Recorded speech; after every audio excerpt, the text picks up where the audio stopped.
보실 성경 말씀은 요한계시록 22장 6절로 21절 보시겠습니다.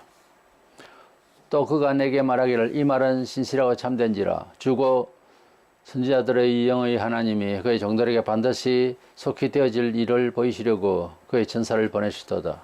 보라 내가 속히 오리니 이 두루마리의 예언의 말씀을 지키는 자는 복이 있으리라 하더라. 이것들을 보고 들은 자는 나 요한이니 내가 듣고 볼 때에 이 일을 내게 보이던 천사의 발 앞에 경배하려고 엎드렸더니 그가 내게 말하기를 나는 너와 네 형제 선지자들과 또 이 두루마리의 말을 지키는 자들과 함께 된 종이니 그리하지 말고 하나님께 경배하라 하더라. 또 내게 말하되 이 두루마리의 예언의 말씀을 임봉하지 말라 때가 가까우니라. 불의를 행하는 자는 그대로 불의를 행하고 더러운 자는 그대로 더럽고 어려운 자는 그대로 어를 행하고 거룩한 자는 그대로 거룩하게 하라.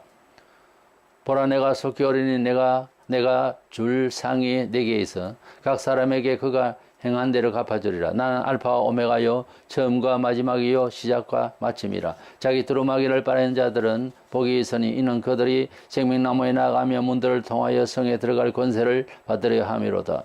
개들과 점술가들과 음행하는 자들과 살인자들과 우상 숭배의 자들과 및 거짓말을 좋아하며 지어내는 자는 다 성 밖에 있으리라. 나 예수는 교회들을 위하여 내 사자를 보내어 이것들을 너희에게 증언하게 하였노라. 나는 다윗의 뿌리요 자손이니 곧 광명한 새벽별이라 하시더라. 성령과 신부가 말씀하시기를 오라 하시는도다. 듣는 자도 오라 할 것이요 목마른 자도 올 것이요 또 원하는 자는 값없이 생명수를 받으라 하시더라.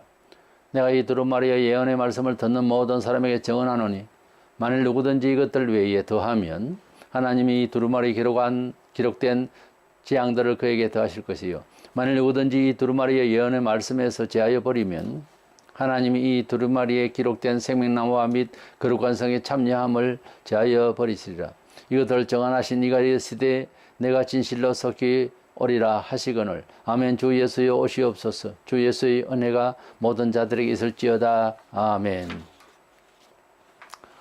본장 20절에 주 예수의 오시옵소서라고 한 말이 고린도서 16장 22절에 보면은 주께서 임하신다 할 때 그 임하신다는 마란 아다로 되어 있습니다.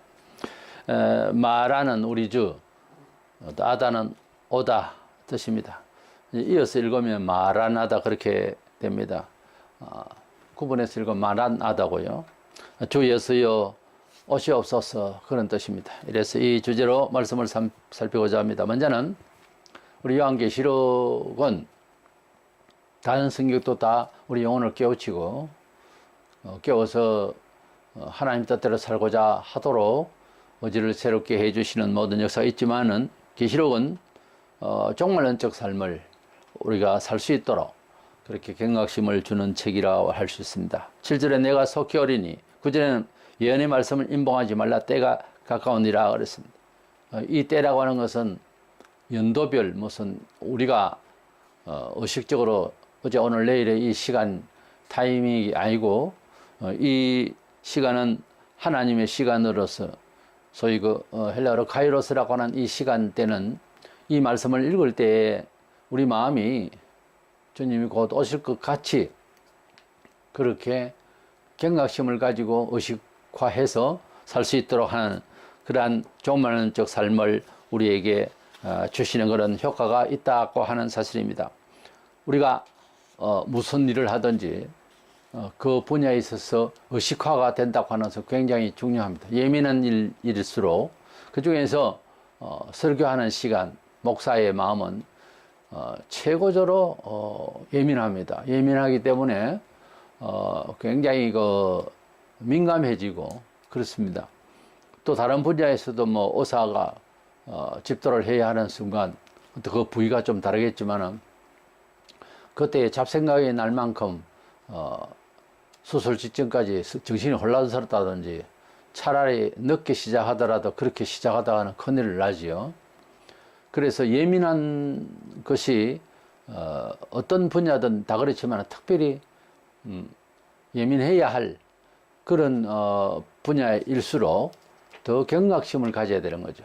수술을 하는 사람은 수술의 완성도를 생각하면서 그 일에 임하게 되고요.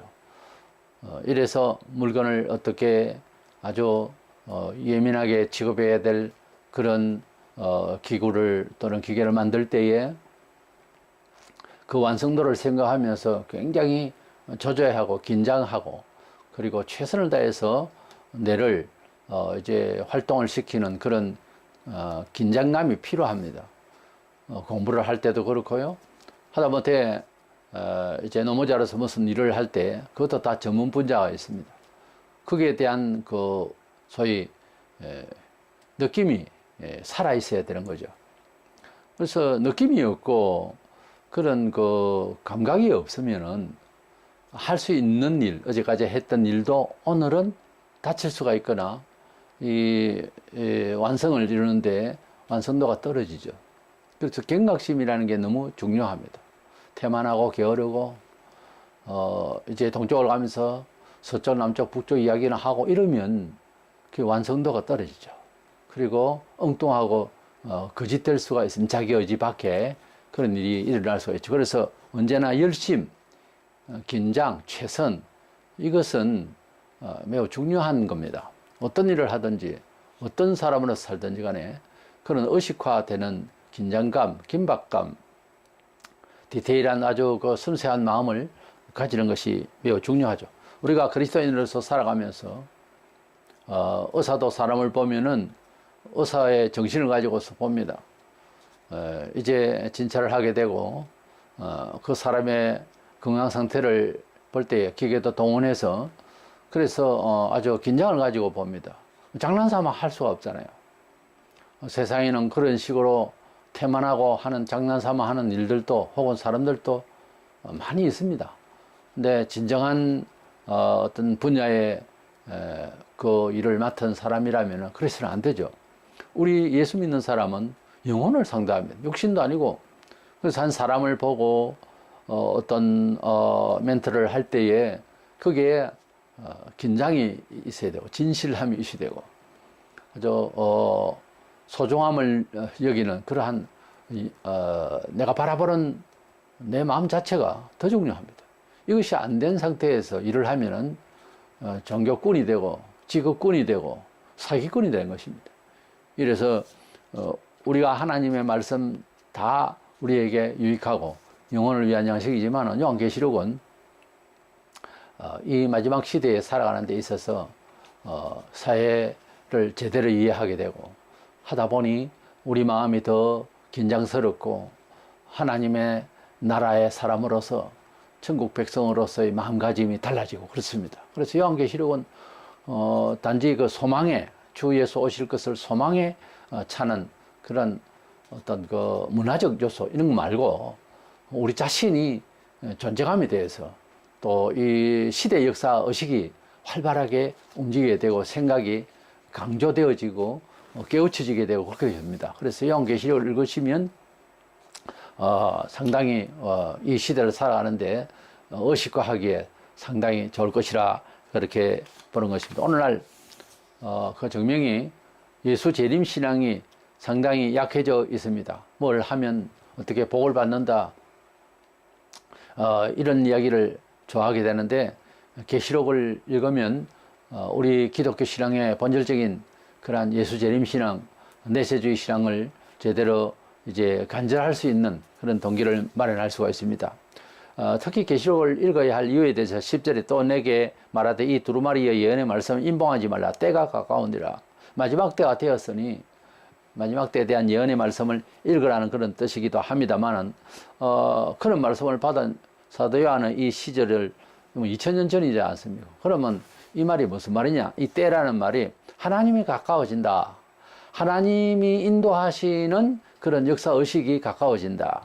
그런 뜻입니다. 그래서 요한계시록을 읽으면은 다른 모든 창세기부터 말씀을 읽으면 또 그렇게 순종하면은 우리 영혼이 아주 그 이 세월에 대해서 여러 가지로 압축이 되어집니다. 가까이 있다 이 말이에요. 특별히 이 계시록을 읽으면은 하나님의 역사의 그 종말의 때에 대해서 의식화가 됩니다.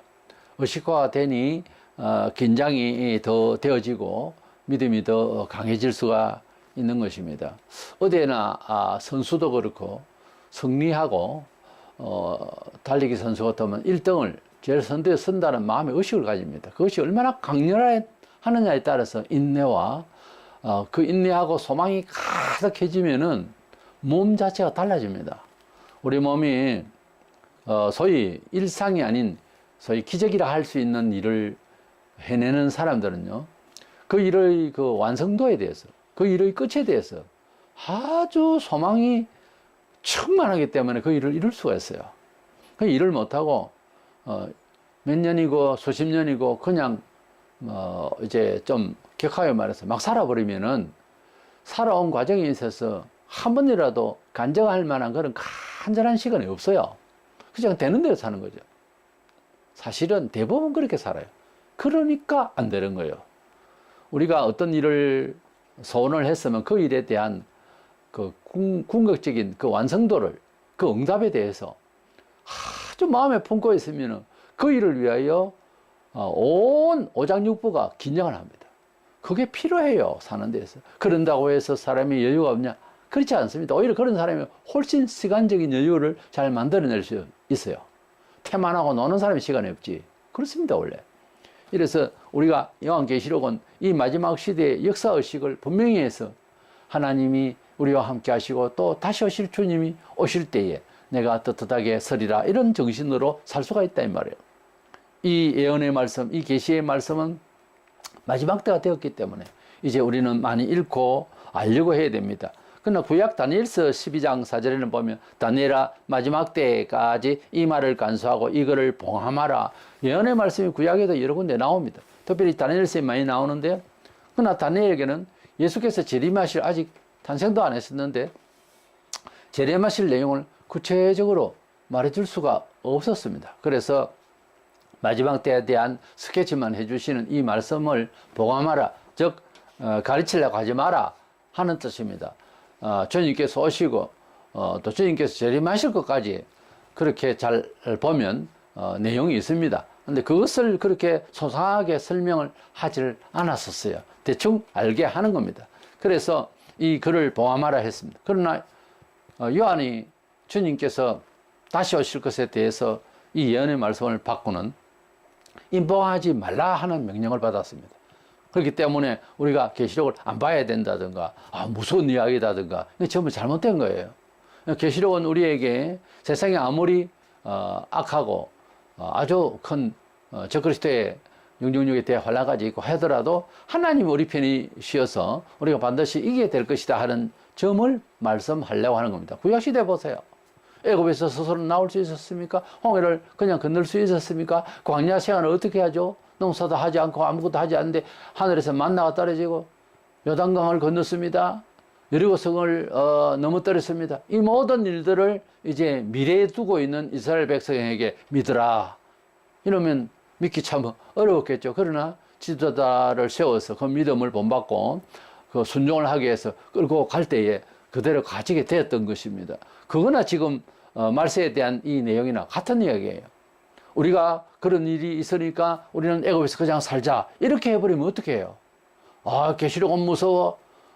무서운 거는 뭐 사실이죠. 굉장한 일이 벌어지는데 천재지변도 있고 대정치적인 환란도 있고 하지만 그것을 통과하게 하신 하나님 구약 성경에서 우리가 봤잖아요. 그러면 우리도 그렇게 통과하리라. 그러면 합리적인 사람은 너 미쳤냐? 그렇게 말할 거예요. 유명한 어떤 목사, 지금은 고인이 됐는데 자기는 읽지도 않고 가르치지도 않는다는 거예요. 실제 안 가르쳤고. 그러면 안 되는 거예요. 말세를 살아가는 주님께서 2000년 전에 초림하셨을 때부터 벌써 말세예요. 우리에게는 의식화가. 벌써 말세가 된 거예요. 때가 다 된 거예요. 주님이 오셨다 하면 벌써 심판하려고 온 거예요. 어떤 면에 있어서는. 구원하려고 오셨지만 안 믿으면 지옥이다. 이걸 심판을 선포했기 때문에 이 종말론적인 그런 입장이 되는 거예요. 우리 사람에게는. 그래서 우리가 이 말세에 대한 예언의 말씀을 잘 읽고 듣고 뭐 강요하지 않아도 나는 강요성이 좀 있습니다만 이 문제에 대해서는 그러나 평소에 요한계시록을 뭐 다 이해를 못하더라도 읽으세요. 많이 읽으시고 사모하셔야 됩니다. 두 번째, 이 계시록은 읽으면 다른 성경에도 우리가 거듭나서 또 변화된 존재로서 이 세상을 어떻게 취급하고 그 방식을 따라서 살 것이냐 하는 그런 분별력이 있습니다. 그러나 계시록은 특별히 죄 문제에 대해서 선악간의 판단 능력이 생깁니다. 이것을 알아야 됩니다. 11절에 불의를 행하는 자는 그대로 불의를 행하고, 더러운 자는 그대로 더럽고, 의로운 자는 그대로 의를 행하고, 거룩한 자는 그대로 거룩하게 하라. 이 말이 무슨 말씀인가 하면은, 우리가 이 마지막 시대가 되면은 뚜렷하게 주님을 사랑하는 사람과 주님을 대략 일반 종교 교주로 생활해서 생활에 문화적으로 유익되게 그렇게 종교 생활하는 사람, 또는 교회 와서도 죄를 짓는 사람, 아예 교회를 이용한다든가 이런 사람도 있을 수가 있다는 거예요. 교회 안에요 별의별 사람이 다 있습니다. 의외로 교회를 이용하려고 하는 이런 신자들이 많이 있어요. 큰 교회 가면은 돈 잘 벌어야 되는가. 벌써 사고가 그렇게 돼 있으면 어느 날 어느 시에 회개에 끼어지면 좋겠습니다만, 진정으로 자기가 끼어지고 회개된 사람은 차라리 작은 교회에 가서 속죄하려고 하는 마음이 생길 겁니다. 뭐 속죄하는 마음이라는 어폐가 있겠습니다만, 예수 안에서 정말 변화를 받으면요, 자기가 있던 곳에서 변화받았는데 앉아있지 못합니다.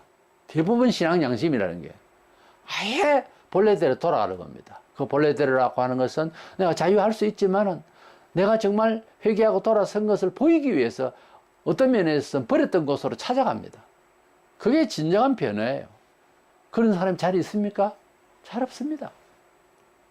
지식이 별로 없었던 베드로는 지식이 당당하고 전통이 있던 예루살렘에 와서 전파를 하고 유대인에게 전파하도록 했고, 똑똑하고 아주 잘난 척했던, 그리고 대단했던 사도 바울은 이방인에게 가서 전해라, 전혀 엉뚱하게 서로 보내는 그런 내용들을 우리가 봅니다.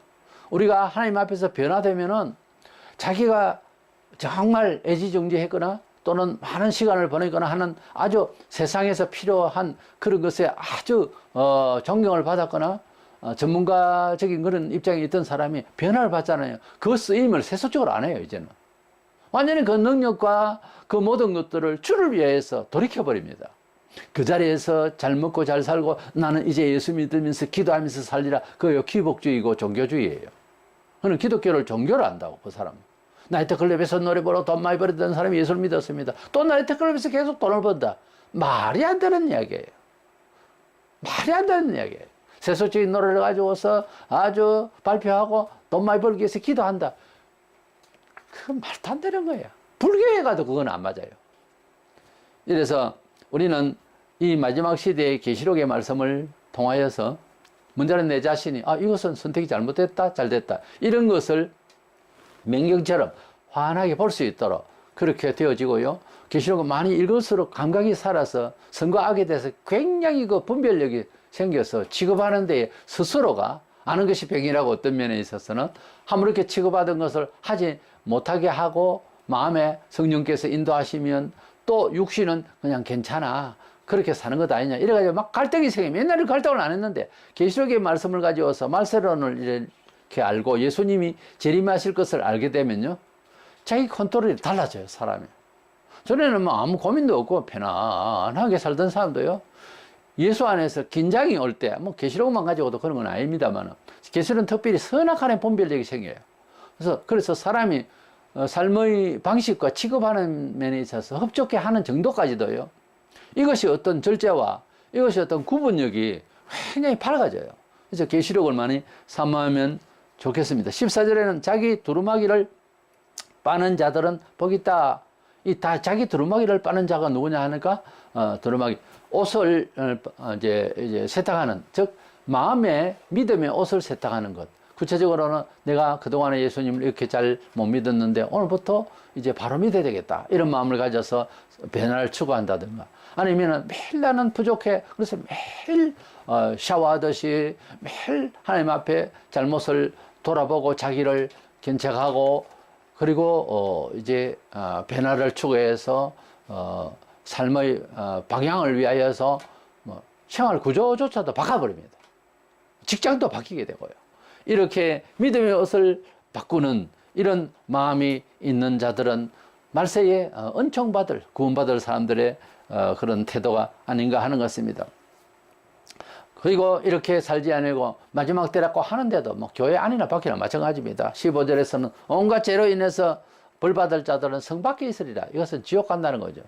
성경에서 어중간하게 뭐 말한 것이 없습니다. 천국 아니면 지옥이지. 뭐 어중간하게 말하는 것은 하나님 말씀을 비틀어서 말하기 때문에 그것은 거짓말이죠. 이다 아니다만 있습니다. 성경은. 그래서 가령 뭐 가룟 유다가 제가 갈 길을 갔다 그렇게 해놓으니까 제가 갈 길을 갔다 했지 지옥같이 갔다고 하지 않았느냐 이랬어. 그러면 천당 가서 가룟 유다 만나겠네요. 신약대원 원자회라는 사람이 그 모양으로 이야기를 합니다. 가룟 유다는 안 났으면 좋을 뻔했다는 소리를 들어서는 안 되잖아요. 예수님한테. 그 사람은 지옥 간 사람입니다. 단지 배신했다 하는 이런 명목으로 하면 우리도 얼마나 잘못을 저지릅니까? 근데 그게 아니라고요. 가룟 유다는 성자를 팔아먹은 사람으로서 제 중량도 좀 크지만은 그는 저주받은 사람이에요.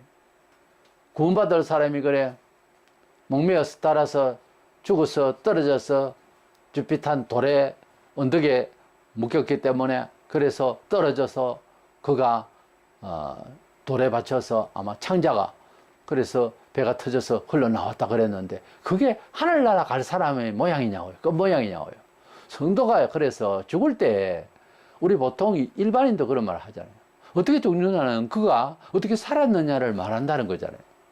성도는 제발 죽음이 아름답고 덕스럽고 사람들에게 이제 전도가 되어질, 간증이 되어질 그런 죽음이 되어야 마땅합니다. 원래 비참하게 죽는다, 끔찍하게 죽는다, 이상하게 죽는다, 어머니의 죽음을 죽는다 그건 아니에요. 일반적 삶에도 약간의 어머니 개입되는 것은 선택이 잘못됐거나 심도 있게 생각을 안 해서 그렇습니다. 의문이 들면 안 됩니다. 무슨 일이든지 선택에 있어서 잘못되지만 내가 선택해서 끝까지 책임져야지 아주 어지가 굳은 좋은데 그것만 가지고 잘하는 게 아니에요. 왜 그랬을까? 다음에는 이런 마음 캥기는 그런 선택이 안 되어야지. 이렇게 해야지. 아주 그것도 하나의 교만이고 자기 변명인데요. 책임져야지. 내가 잘못됐으니까. 물론 책임져야죠. 근데 맨날 그러고만 있으면 보기 안 좋다며 이 말입니다. 선택에 있어서 선명하고 잘 하셔야 됩니다. 이건 잘 선택했다. 이렇게 돼야지. 미리 준비 안 해놓으면 나중에 그러면 당하고 문제를 일으키고 이러면 맨날 그냥 살지 뭐. 살아야지 어떻게 하십니까만은 그 발전이 없는 이야기예요. 그건 말도 안 되는 고집이고 쓸모없는 자존심이 그래요. 제발 그러지 말고 뭔가 잘못됐으면 스톱하고 왜 잘못됐는지 다음에는 이러지 않아야 될 것을 생각하는 것이 바릅니다. 마지막으로 이 계시의 말씀을 우리가 들었잖아요. 너무 중대한 일이기 때문에 이거 전파를 해야 됩니다. 의사가 여러 사람을 놓고 이제 진찰을 할 때, 이 사람은 암이야. 사실 이 만성암이 있겠고 급성이 있겠죠. 근데 이 암을 도저히 지금까지의 과학적인 것은 고칠 수가 없는 마지막 단계가 와 있다. 이걸 얘기를 해줘야 될 거다. 그걸 모르고 이 사람이 하는 일이 잘못 일을 하다가 팍 쓰러지면 기계가 동작에 다른 사람까지 다칠 수도 있는 경우도 있고요. 한 사람을 위해서가 아니라 여러 사람을 위해서 위험하잖아요. 가다가 팍 쓰러지면 운전하다가 잘못 받으면은 열 몇 대씩 받는 수가 있어요. 잘못하면 어느 시점에는. 그러니까 공동체를 위해서도 그렇고 개인을 위해서도 그렇고 바로 말해줘야 되는 거잖아요. 그래야 대책을 하죠. 죽음은 언제나 찾아오는 거고요. 그에 대한 그 개인적인 그 생활에 대해서 접을 것은 접고 또 찾을 것은 찾고 해야 되지 않겠어요? 그 얘기를 안 하면 안 되죠. 말세에 대해서 우리가 말씀을 함께 나눠야 되고 앞서 말씀을 봉함하지 말고 나누라 했어요. 근데 그 말씀을 있는 대로 이야기를 해야 되는데 그대로 말 안 하는데 이 문제가 있는 거예요. 계시 말씀대로 전파해야 되는 거예요. 복음만 이야기한다. 계시록에서 좋은 말씀만 따가지고서 복된 말씀만 이야기한다. 이건 기복주의입니다. 계시록은 어차피 심판이에요. 세상을 심판하는 거예요. 그리고 우리에게는 내세에 대한 말씀이에요. 궁극적인 우리의 꿈을 이야기하고 소망을 이야기하자는 거예요. 그래서 이 기복주의라 할 것이 아니고 내세주의적인 입장에서 성경을 바로 이야기해 줘야 되는 거예요. 이렇게 무섭다면서 계시록에 대해서 말씀을 안 나누면 18, 19절에 말씀을 가감해서 엉뚱한 소리를 하는 사람에게 이제 저주하시는 하나님이 이 저주 안으로 그도 들어가게 되는 것입니다. 우리가 전도를 하는 것도 잘못 전도하는 것은 이건 큰 죄가 되는 거예요. 산에서 살면 그때는 라디오까지도 없고 담화문을 크게 인쇄를 해서 대통령 담화문이 있습니다. 게시판에 동네 사람들이 다 보죠. 근데 그 담화문에 보니까 상당히 그 충격적인 내용이 나옵니다. 그것은 이장이 생각해 볼 때 이 말이 좀 잘못된 것 같다. 우리 동네에 맞지 않다. 이래가지고 그것을 이제 지우고 다른 말을 집어넣었다 칩시다. 가만 놔두겠어요, 그거? 그 인간을 가만 두겠냐고, 나라가. 하나님께서 말씀하신 것은 일국의 대통령이 말하고 수준하고는 다르죠.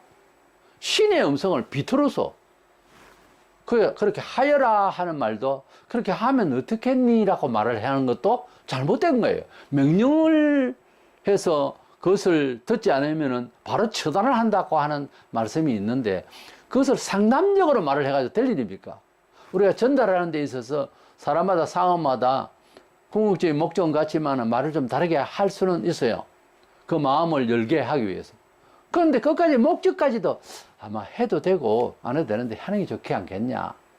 이렇게 말을 했다면 내 생각에는 그 입을 찢어놔야 됩니다. 왜냐하면 우리 인류사에 지구촌이 괴로운 것은 하와가 말을 잘못해서 그래요. 첫째 아담 하와가 말을 잘못한 거예요. 말을 틀리게 한 것이 아니라 잘못한 거다고요. 비슷하게 해버렸어요. 동산 좋아에 있는 실과를 먹으면 죽는다 그랬거든요, 하나님이. 근데 죽을까 하노라 이렇게 말을 했어요. 그러니까 말을 비틀면 안 된다는 거지. 하나님의 말씀이 어떤 경우는 여유롭게 들리는 그런 이렇게도 해석되어지고 저렇게도 이해 받아들여지는 내용들도 있긴 해요. 그런데 보편적 진리, 예를 들어서 예수님이 이제 성령으로 잉태됐다. 예수님께서는 신인 양성이다. 예수님께서는 부활하셨다. 예수님께서는 성천하셨다. 예수님께서 재림하셨다. 이런 보편화되어 있는 보편 진리를 비틀면, 명시된 내용을 비틀면 어떻게 돼요? 그건 말이 안 되는 거잖아요. 이건 기독교가 아니잖아요. 이렇게 말해버리면 하나님의 음성이 아니잖아요. 그런데 놀랍게도 지금 말세가 되니까 많은 신학자 목사들이 심지어는 예수 재림이 없다는 이거야. 천국은 그런 게 아니고 지상에서 천국을 맛보는 것이라는 거지. 이렇게 강조하는 것도 그렇고 또 주장하는 것도 그렇고 이렇게 해버리니까 예수께서 재림하시기 전에 많은 환란이 있을 것이라 했는데 대환란 전에 우리가 공중으로 날아간다. 그것도 잘 믿는 사람만 날아간다. 어디에 있어요, 성경에? 어디까지가 잘 믿는 탑인데요? 명확하게. 그게 설정이 돼요. 이러니까 이런 말 저런 말을 예수님을 나의 구주로 믿으면은 우리가 어려워진다. 그래서 회개하고 새로워진다. 그걸로서 어렵다 칭해 주신다 라고 성경은 되어 있어요. 그런데 최근에 와서 하도 뭐 이제 외식으로 믿으려고 하니까 문제는 있죠. 문제는 있는데 예수님을 누구든지 구주라고 부르짖으면은 구원을 받는다 하는 말에 여러 이제 사본들이 있습니다만은 이 말을 조금 다르게 해석해야 된다는 사람도 있어요. 예수님을 구주로, 예수님 나의 구주다 하는 이 구주로 내가 고백하는 것이 아니라 예수님의 이름을 다른 이름으로 나에게 붙여져서 별칭을 했듯이 너는 하나님 같다. 너는 장로 같다. 이렇게 예수님의 이름을 다른 이름으로 내게 붙여질 만큼 다른 사람으로 하여금 내가 불리어지는 자는 구원을 받는다. 이렇게 해석해야 된다라고 하는 신학자도 있어요. 그거 꼭 틀린 말이 아니에요. 예수님을 내 구주다 이렇게 말하면 아무나 하잖아요, 사실.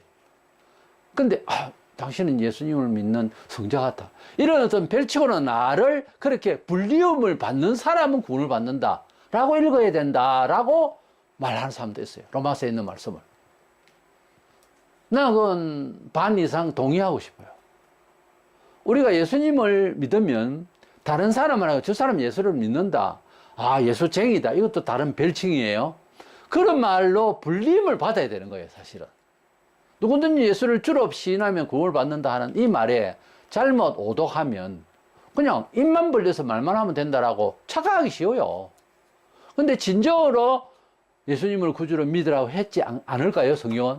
그럼 그 진정으로 믿는 표식이 뭐냐면 다른 사람이 볼 때에 내가 그렇게 예수님을 믿는 사람으로 예수쟁이, 예수 전문가, 당신은 목사 같다. 이런 식으로 불리움을 받을 때 예수님을 구주로 제대로 불렀다는 거지. 난 그 말에 대해서는, 그 해석에 대해서는 틀렸다고 말하고 싶지 않아요. 우리는 예수님을 증거하는 데 있어서 얼마나 많은 오해를 불러일으키는지 모릅니다. 이 마지막 시대에 주님 오시기를 기다리며 20절에 아멘 주 예수여 오시옵소서 하고 간절히 주님을 기다리는 마음으로 정말 살렸고 하면 하나님의 말씀을 계시록하기 전에도 마태복음부터 신약 같으면 있는 대로 들어야 되겠고 있는 대로 전해야 되겠고 말씀대로 전파해야 되겠는데 이렇게 믿을 수 있고 저렇게 더 믿을 수 있는 양 말을 풀어서 신학자도 그러고 목사들도 그렇게 계속 그렇게 말을 하면 안 된다는 거죠. 주의 재림을 기다리는 사람들은 대부분 대환란이 있을 때 1차 대전, 2차 대전 그렇지 않아도 종교개혁과 그 많은 아픈 과정에 있어서 주님을 진정으로 사모하는 사람들은 주님이 재림하실 것을 그렇게 기다렸었습니다. 아직 오시지 않았지만 적어도 나에게는 그렇게 주님이 빨리 와주셨으면 좋겠다는 상황적 괴로움이 많을수록 주의 재림을 기다리죠. 우리가 일제 때를 지나면서 얼마나 많은 사람들이 죽었고 얼마나 많은 사람들이 주님 빨리 오시기를 원했고 얼마나 많은 사람들이 일본이 망했으면 좋겠다 이렇게 너무 고통스럽다라고 했겠습니까? 근데 그 많은 시간이 흘렀어. 얻고 생활을 하던 목사님들과 성도들 6년 반씩 그렇게 약 7년을 그렇게 괴로웠습니다. 근데 결국은 히로시마의 원자탄이 떨어지자 한 이틀 감하고 전부 다 죽이려고 했던 사람들인데 한 이틀 감하고 정말 해방이 온 거예요. 살아난 거예요. 옥중에서 옥사하신 분도 있고 순교자들도 많이 있습니다만 우리가 주님을 기다린다고 하는 것은 그렇습니다. 세상적인 것에 어떤 정치적인 것이 나로 하여금 너무 예수 편안하게 믿고 편안하다는 말 자체가 좀 잘 이해를 해야 됩니다만 열심히 마음껏 믿고 그 말입니다. 그렇게 믿던 시절이 지나고 정치적 압박과 핍박이 너무 많을 때는 주님이 빨리 와주셨으면 하는 마음이 생기듯이 이런 자유시대에 이런 자유로운 시대에 요즘은 대한민국이 상당히 복잡합니다만은 그렇게 너무 많이 힘들지 않는 이런 시대에 살 때라도 삶의 문화적인 선택에 있어서 긴장을 다 가지면은 주님 내가 이렇게 고르고 이렇게 선택하고 이렇게 목표하면 이렇게 기도해야 되고 이렇게 걱정들이 많은데 주님 어서 오시옵소서 아니면 저를 빨리 불러주시옵소서 이 정도가 돼야 세상을 그리스도의 뜻대로 살려고 하는 거듭난 존재로서 참 하나님 나라에 딱 적합한 그 심정으로 이 세상 살려면 육신을 가지고 있는 이상 취사 선택이 굉장히 어렵습니다. 하나님 뜻대로 삶을 살려고 하니까 무지하게 어려운 거죠. 그러니까 주님이 기다려지는 거예요. 주님이 내려오시든가 아니면 내가 빨리 가든가. 바울이 그랬잖아요. 너무너무 고통스러워. 그는 인물 자체가 유대주의 사고방식이었던 자이기 때문에 예수를 믿고 그냥이 아니라 전도자로서 나섰기 때문에 정인으로서 너무 충격이 많을 거예요. 사실 그랬잖아요. 그래서 그는 얼른 죽어서 하나님 나라에 가는 게 자기가 좋겠는데 라고 말을 했어요. 그러나 내가 있는 것은 너희들을 위함이라. 하나님의 나라에 많이 들어가야 되니까 그걸 전도하기 위해서 정인으로서 있는 것 뿐이다 하는 거예요. 초기에는 뭐 힘이 들어도 즐겁겠지만 그거 나중에 했던 말이거든요. 1년, 2년, 10년, 20년 해보세요. 지칩니다, 사람이. 힘들죠? 그래서 죽는 게 좋겠다는 말이 참 인간적인 입장에서 충분히 이해가 가요. 그렇게 되는 거예요, 사람이. 하나님의 나라를 너무 사모하고 영혼들이 구원받아야 될 것을 사모하며 사회에 정말 교회의 빛을, 진리의 빛을 정말 전하기를 원하면 그것을 애쓰면 그것을 소망하면 굉장히 힘듭니다, 세상에. 지금이 마지막 때 그 끝이 아니라도 힘들게 되어 있어요. 근데 뭐 힘드냐? 벌써 타락입니다, 그거는. 세상은 적당히 이 정도 먹고 자고 뭐 편하네. 이 타락이에요. 아무리 많고 좋아도 하나님 나라에 대한 소망이 가득하면 하나님 나라에 12보석으로 빛나는 그 하나님 나라와 당신네 집하고 게임이 됩니까? 그 소원이 더 강할수록 세상 것은 별거 아니에요. 그렇게 취급하고 살라 하니까 어울리는데 문제가 생기잖아요, 세상에. 아니, 자기 자신이 타락을 더 해가지고서 더 깔끔하게, 절제하면서 살라고. 세상 사람도 좀 절제하는 사람이 있어요. 그런 사람도 오히려 더 미혹하는 인간도 있다니까, 교회 안에. 그렇게 살면 안 되죠. 우리가 가졌으면 나눌 수 있어야 되겠고, 왜? 그것은 종교적 도덕성이 아니고 하나님에 대한, 나라에 대한 소망의 정도를 뿜어내는 이야기예요. 표현이에요. 그게 참 알아듣기가 어려울 겁니다. 왜? 세상에 푹 잠겨 있기 때문에. 공기가 있는 곳에 물에 푹 잠겨 있듯이 공기 있는 곳에 새가 나는 공기를 압니까? 그게 잠겨 있으니까 모르는 거예요, 뭔 말인지. 그래 하려니까 몸이 부대껴져서 체질이 안 맞는 거예요. 참 예수 믿기는 쉬운데 예수 잘 믿기는 그리 쉬운 게 아니에요. 예수를 믿으려면 잘 믿어야 될 것 아닙니까? 더 잘 믿을수록 그대의 영혼이 더 아름답고 존귀하게 됩니다. 그것은 알 것 아닙니까? 추정이 가능할 것 아닙니까? 목사가 더 좋은 믿음을 끌어올리려고 하는데 왜 미워해요? 왜 싫어합니까, 그걸? 왜 그게 은혜가 없다라고 하는 이런 말로 대처를 합니까? 내가 그렇게 살아야 되겠다고. 생각부터 그렇게 해야지. 마지막 때가 되면 이것도 저것도 없어요. 그냥 내 편리대로. 이기적이고, 개인적이고, 자기 몸밖에 모르고, 1m 앞에 남을 몰라요. 온갖 것을 거짓말을 하고, 이 거짓말의 근원이 어디서 나왔느냐? 사탄에게 나왔고요. 사탄은 거짓의 아비랬거든요. 그 사탄이 세상에 거짓되게 하는 그런 역사의식을 어디서 나가느냐? 교회가 거룩해버리면 거짓말하기가 어려워집니다, 세상에.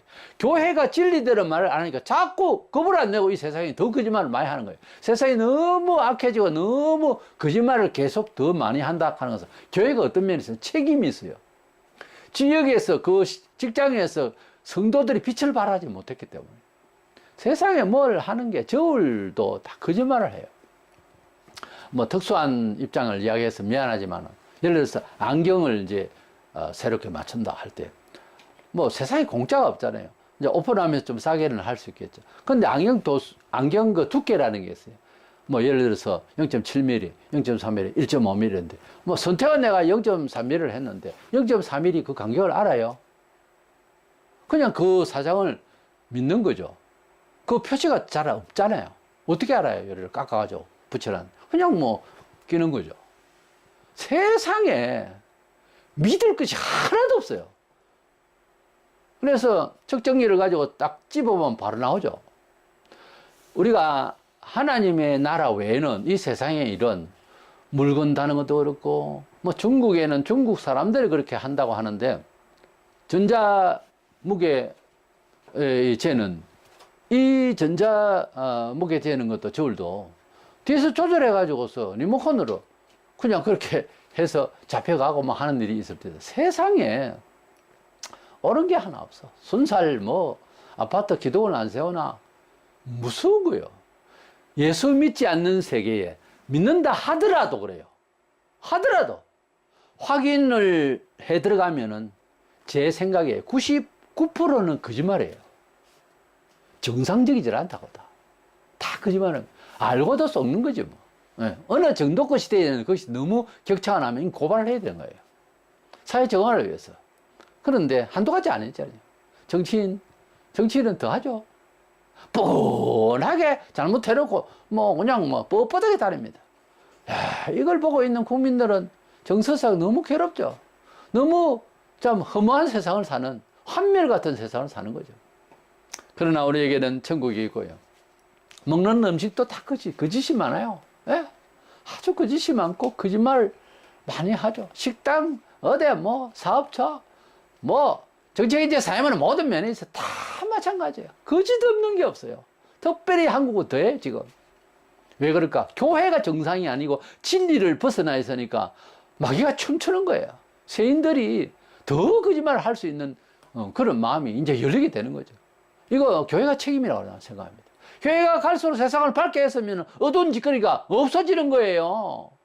예? 어두운 곳에 촛불 하나만 있어도 환해지듯이. 근데 교회는 부흥됐다 이거야. 뭐가? 숫자가 많다 이거지. 근데 숫자가 많이 줄었네요, 지금은. 절반도 안 됩니다, 지금.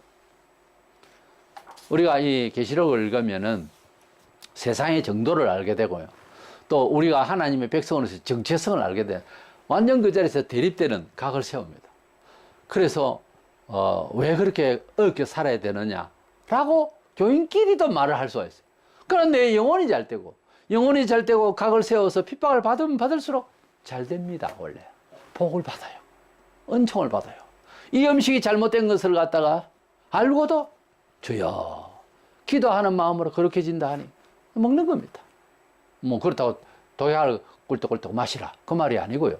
그렇게 먹으면서 감사함으로 살면, 그것이 들어간 것이 비타민 C가 100mg이 들어갔다 치더라도 3000mg 들어간 것처럼 하나님께서 내 몸을 지켜주실 건데, 결국은 우리 영혼은 인명재천이라 하나님께서 지켜주시는 말씀이 양약이 되어서, 주의 뜻이 양약이 되어서, 주의 말씀이 나에게 만나가 되어서 뭘 먹든지 일단 먹었다 이거야. 어떤 면에 있어서는 하늘나라에서 볼 때는 형식적인 것 뿐입니다. 먹은 것이 배부르다가 아니고 들어가나 마나 똑같다는 거지. 100이 들어가나 50이 들어가나 같으니까 하나님이 지켜주시면 그 몸이 살고, 하나님이 아무리 잘 먹고 보완을 하고 해도 걷어가려고 하면 어느 날 죽어요. 에? 그래서 세상 것이 옳아서 취급한다. 그런 거 없습니다. 그런 거 없습니다. 그저 보편적인 그런 것은 그저 그냥 그러려니 하고 이제 받아들이겠지만은 우리 몸에 부착하는 뭐 그런 특별한 기구라든지 이런 것들은 정확해야 되잖아요. 우리 몸에. 그래서 이 거짓을 말하고 또 먹는 것도 거짓말을 하고, 예, 그렇게 하면 안 되죠. 예? 독약을. 그리고 애들이 이제 만져서는 안 되는 그런 아주 안 좋은 환경공해 물질을 가지고서 뭘 만들어서 판다든가, 이건 정말 처단을 해야 됩니다. 그렇게 하면 안 되죠. 살인이에요, 그거는. 그거는 직접적인 살인이 됩니다. 죽어요, 잘못하면. 이래서 주님 오시기를 간절히 구하는 자에게 이 마지막 때에 선과 악에 대해서 잘 판단하고, 어떤 것은 유예하고 어떤 것은 이제 안 된다, 된다, 이것을 이제 즉각적으로 반응을 일으켜서 잘 분석해 가면서 하나님 은혜 가운데서 살아나갈 때에 해가 될 만한 것도 하나님께서는 묶어주시고, 어려운 것도 다 지렇게 하시니까 하나님을 더 사랑하는 마음, 주님이 오실 것을 더 간절히 바라는 마음으로 이 세상을 깔끔하게 좀, 거룩이라는 것은 구별입니다. 아주 구별되게 분명하게 그렇게 취사 선택을 하시고, 이것도 아니고 저것도 하고 아무것도 안 될 때 어쩌겠어요. 기도하는 마음으로 받아들이는 거죠. 우리가 하나님이 우리를 기다리십니다. 우리는 그런데 안 기다리면 되겠습니까?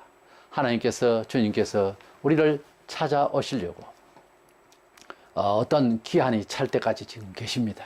이래서 때가 되면 그냥 하늘에서 나팔 소리와 함께 천사들과 함께 주님이 강림하시는 그날, 그 광경은 구경거리가 아닙니다.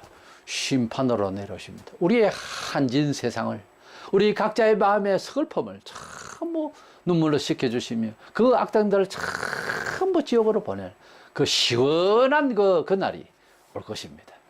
그렇기 때문에 기대하시고, 너무 안타까워 세상 너무 원망하지 말고 주 예수 재림을 기다리는 저와 여러분이 되셨어. 특별히 이 계시록을 읽음으로써 은혜를 받는 삶이 되기를 주의 이름으로 축원합니다.